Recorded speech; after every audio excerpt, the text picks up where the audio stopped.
Okay, நம்ம போட்டாச்சு. அதுக்கப்புறம் வெள்ளைப்பூடு போட்டுக்கலாம். ஓகே, எல்லாத்தையும் எடுத்தாச்சு. இனி வந்து நம்ம மஞ்சள் தூள் வந்து ஒரு 1/2 ஸ்பூன் போட்டுக்கோங்களாம் ஃப்ரெண்ட்ஸ். அதுக்கப்புறம் நம்ம வந்து நம்ம காயம் போடுறதுனால நமக்கு வாயு தடுக்காமல் இருக்கும் ஃப்ரெண்ட்ஸ்.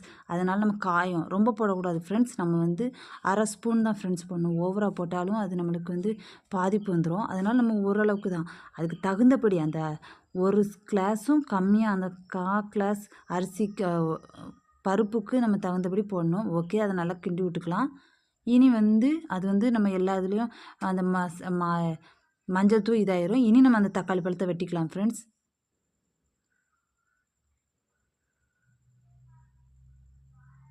ஓகே, வெட்டியாச்சு. இப்படி நம்ம அந்த 2 தக்காளி பழத்தையும் வெட்டிக்கணும். ஓகே ஃப்ரெண்ட்ஸ், எல்லாத்தையும் வெட்டியாச்சு. இனி நம்ம அந்த குக்கரை மூடி வச்சுக்கலாம். ஓகே, இனி விசில் வச்சுக்கிடுவோம். அடுத்தது நம்ம அந்த காலிஃப்ளவர் நம்ம பொரிக்கிறதுக்கு